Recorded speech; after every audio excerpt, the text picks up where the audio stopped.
اچھا، تو مسلم کانفرنس سے آپ کا اتحاد جو ہے، مسلم کانفرنس کا مسلم لیگ نون کے ساتھ اتحاد ہو سکتا ہے؟ یہ اخبار میں ایک آپ کا بیان بھی چھپا ہے حالیہ دنوں میں، مسلم لیگ نون سے ذہنی ہم آہنگی موجود ہے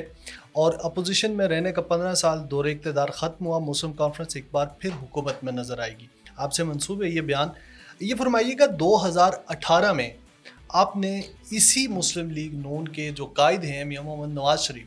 ان کے خلاف بہت سخت زبان استعمال کی تھی، آپ کو یاد ہے یا پھر میں کچھ پڑھ دوں اس میں سے؟ نہیں، بے شک اپڑ ہے، یہ کوئی اعتراض نہیں ہے، لیکن میں مسلم لیگ ہمیں سیاسی طور پر ہم نے جو اختلافات ہیں وہ سیاسی اختلافات ہم وقتاً فوقتاً کرتے رہیں، کسی شخصیت کے خلاف ان کا ذاتی عزت اور احترام جو ہے اس میں کبھی کبھی کرنے کی ہم نے کوشش نہیں کی۔ پالیسیوں سے اختلاف، مسلم لیگ کی پالیسی سے، کشمیر پالیسی سے اختلاف ہو سکتا ہے، پیپلز پارٹی کی کشمیر پالیسی سے اختلاف ہو سکتا ہے، ماشاء اللہ کی حکومت کی کشمیر پالیسی سے اختلاف ہو سکتا ہے، اس لیے جب بھی ہم نے اختلاف کیا کسی پالیسی کی بنیاد پر کیا۔ آپ نے فرمایا 2018 3 جون میں کہ نواز شریف نے گزشتہ چند سالوں میں ہندوستان کے ساتھ تعلقات میں اضافے کی کوشش کی اور ایک ایجنڈا سامنے لایا۔ آزاد کشمیر میں موجودہ حکومت بھی اسی کا تسلسل ہے۔ مودی اور سجن جندال اور اجیت ڈوول سے ذاتی اور خاندانی تعلقات، قومی اداروں کے افشاء پر پاکستان کے دفاعی اور خفیہ اداروں کے خلاف دشمنی، اور ایک پورا چارج شیٹ ہے، یہ میرے پاس موجود ہے، جو آپ نے اسی میاں نواز شریف جن کی جماعت کے ساتھ آپ آج کہہ رہے ہیں کہ ہماری ذہنی ہم آہنگی ہے، ان کے خلاف چارج شیٹ کیا۔ دیکھیے، ایک بات تو یہ یاد رکھیں کہ مسلم لیگ جو ہے وہ اس کی عمر کافی لمبی ہے، اور وہ میں نے آپ کو بتایا کہ 1946 میں قائد اعظم کے دورہ کشمیر سے اس تعلق کی بنیاد پڑی تھی۔ جو نظریہ ہے، سوچ ہے اور فکر ہے، اس میں مکمل ہم آہنگی ہے۔ ہم کسی تنظیم کا حصہ نہیں رہے مسلم لیگ کا، اور ماضی میں اختلافات پالیسیوں پر ہوتا رہے، اور جن پالیسیوں پر اعتراض ہے وہ آئندہ بھی اگر کسی پالیسی پر اعتراض ہوگا تو اس کا برملا اظہار کرنا پڑتا ہے، کسی بھی حکومت کے ساتھ ہو، لیکن یہ کوئی ذاتی اور شخصی اختلاف نہیں۔ اچھا سردار صاحب، جہاں پہ آپ بڑا شکوہ کرتے نظر آتے ہیں ہمیشہ اپنے بیانات میں، انٹرویوز میں، کہ جو پاکستان کی سیاسی جماعتیں ہیں جنہوں نے اپنی جماعتیں آزاد کشمیر میں بنائی اور مسلم کانفرنس کو کمزور کیا، ان میں صرف ایک واحد ایسی جماعت مسلم لیگ کاف تھی کہ جو کہ اقتدار میں بھی رہی لیکن آزاد کشمیر میں انہوں نے اپنا یونٹ نہیں بنایا۔ اس سے قبل ہم دیکھیں تو میاں محمد نواز شریف آپ کے یوم نیلا وٹ کے اوپر تقریریں کرتے تھے، بطور وزیر اعظم بھی غالباً انہوں نے دورہ کیا، بڑی ہم آہنگی تھی آپ کی ان کے ساتھ۔ لیکن جب مشرف صاحب کا کو ہوتا ہے تو آپ مشرف صاحب کے ساتھ ہم آہنگ ہوگے، تو مسلم لیگ نون کو آپ کی وہ بے وفائی یاد ہوگی ابھی تک؟ دیکھیے، مشرف صاحب کے ساتھ، مشرف صاحب کی جو کشمیر پالیسی تھی، میں آج بھی اس کی حمایت کرتا ہوں، وہ دنیا میں موجود نہیں ہے۔ ان کی کشمیر پالیسی جو تھی، جس پر انہوں نے کہا کہ کشمیری کو شامل کیا جائے، انٹرا کشمیر ڈائلاگ کیا جائے، انٹرا کشمیر ٹریڈ کیا جائے، کسی کے ساتھ ہونے کی ضرورت نہیں ہے، ایک بات ہوئی۔ دوسری بات یہ کہ آزاد کشمیر میں جو حکومت ہوتی ہے اسے مرکزی حکومت کے ساتھ تعلق قائم رکھنا ہوتا ہے، کسی کی بھی حکومت ہو، بس فوجی ہو یا سویلین ہو۔ اختلاف میں نے آپ کو بتایا کہ پالیسیز پر ہوتا ہے، تو ہم نے کسی ایک کی قیمت پر دوسرے کے ساتھ کوئی معاملہ نہیں کیا، ورنہ جب یہ کو ہو گیا تو شاہ غلام قادر صاحب اور میں لاہور گئے، پہلی جو ورکنگ کمیٹی کی میٹنگ تھی لاہور مسلم لیگ کی، اس میں ہم شامل ہوئے، اور اس میں یہ سوال تھا کہ مسلم لیگ جو ہے اس کو مجلس عاملہ کا اجلاس کرنے میں دقت ہو رہی ہے، تو شاہ غلام قادر صاحب نے میں نے اکٹھے آفر کی، قصوری صاحب کے غالب خورشید قصوری صاحب کی ہو رہی تھی، ہم نے کہا کہ میرپور میں مسلم کانفرنس ہوسٹ کرنے کے لیے حاضر ہے۔ جب مشرف صاحب کا اقتدار عروج پر تھا، اس وقت بیگم کلثوم نواز صاحبہ کے لیے پورے پاکستان میں جلسہ کرنے کی کوئی گنجائش نہیں تھی، تو ہم ان کو نیلا واٹ 200 گاڑیوں کے جلوس میں نیلا واٹ لے گئے اور 20-25 ہزار آدمی کا جلسہ کیا۔ تو یہ جو سلسلہ ہے مسلم لیگ کے ساتھ نظریات اور فکری تعلق کا، وہ کبھی کمزور نہیں ہوا، اللہ کا، اس لیے کہ نظریہ اسی بنیاد پر یہ سارا سلسلہ چل رہا ہے۔ اور مسلم کانفرنس میں مسلم لیگ کا نظریہ روز اول سے تحریک کے بارے میں، پاکستان کے بارے میں، تحریک پاکستان کے بارے میں ایک ہی نظریہ ہے، تو کسی مشرف صاحب کے ساتھ ہونے کی یا کسی کی مخالفت یا حمایت کی بات نہیں تھی، ایک اصول کی بات تھی، اور ان اصولوں کا میں آج بھی احترام کرتا ہوں۔ اچھا یہ فرمائیے گا سر کہ ہم دیکھ رہے ہیں کہ جو ریسنٹ ڈیولپمنٹس ہیں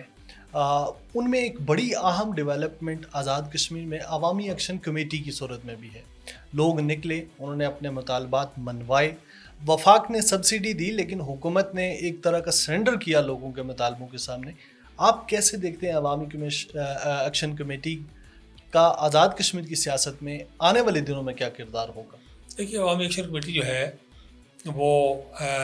عوام کے بعض بنیادی مسائل کا ذکر کرتی اور اس کے لیے انہوں نے تاجر برادری کو بھی ساتھ شامل کیا ہے اور مختلف جماعتوں کو شامل کیا. تو جو بنیادی مسائل ہیں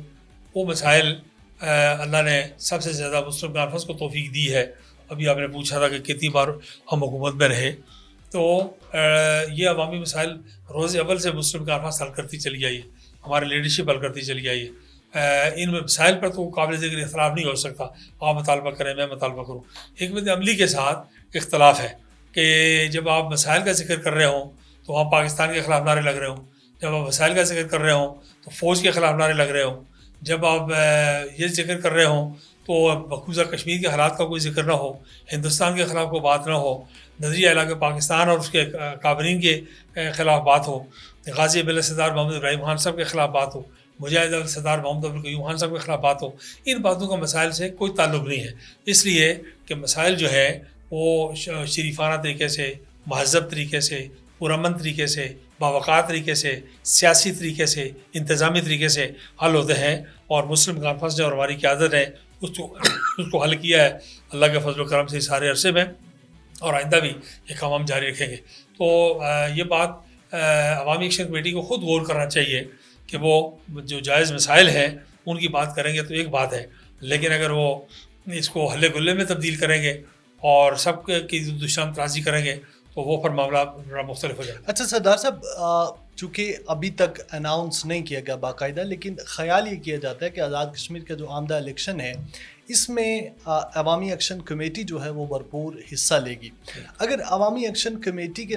جو لوگ ہیں وہ الیکشن میں کھڑے ہوتے ہیں تو جو ہمارے یہاں ایک روایتی سیاست ہے، آپ کیا سمجھتے ہیں کہ عوام کس کو قبول کریں گے؟ وہ جو سیاست روایتی ہے اس کو، یا پھر یہ جو لوگ تھے جنہوں نے ایک سال میں اپنے مطالبات تک منوا لی، ان کو قبول کیا جائے گا؟ دیکھیے آزاد کشمیر کو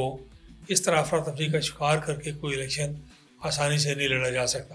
اس کے لیے انہیں بڑی تیاری کرنی پڑے گی. الیکشن ان کا حق ہے، عوامی ایکشن کمیٹی کا حق ہے. اگر وہ لڑنا چاہیں تو میرا یقین ہے کہ لوگ آزاد کشمیر میں نظریات کا ساتھ دیں گے، عقائد کا ساتھ دیں گے، لیڈرشپ کا ساتھ دیں گے، باپ دادا کی قربانی کا ساتھ دیں گے، تحریک آزادی کا ساتھ دیں گے، پاکستان کے ساتھ وابستگی کا ساتھ دیں گے، جو ہماری دفاعی قوت ان کے ساتھ کھڑے رہیں گے. یہ جو مخالف بیانیہ ہے اس کے ساتھ لوگوں کے کھڑے ہونے کا مطلب جو ہے وہ بڑی سنگین آزمائش ہے. میں نہیں سمجھتا کہ آزاد کشمیر کے لوگ کسی ایسی آزمائش کا شکار ہوں گے. اچھا یہ فرمائیے گا کہ یہ جو ظاہر عوامی ایکشن کمیٹی ہے، اسی طرح بلدیاتی اتحاد ہے جنہوں نے دھیرکوٹ رنگلا روڈ کی عدم تعمیر کے خلاف ہڑتال کا اعلان کیا ہے، اور 11 اگست کو غازی آباد سردار عبدالقیوم صاحب کے مزار کے باہر دھرنا دینے یہ لوگ جا رہے ہیں. کتنا ڈیوسٹیٹنگ ہے سردار صاحب، آپ ایم ایل اے بھی ہیں، آپ اس سے قبل بھی اقتدار میں رہے ہیں، یہ پوری تفصیل ہے سڑکوں کی اور دوسری تیسری چیزوں کی، تو کام نہیں کیا آپ نے تبھی یہ لوگ نکلنے پہ مجبور. یہ جس سڑک آپ نے ذکر کیا وہ سڑک نوٹیفائی ہو گئی، باقاعدہ ان کے مطالبات سے، ان کی تحریک سے پہلے اس کے نوٹیفیکیشن ہو چکے ہوئے. سارا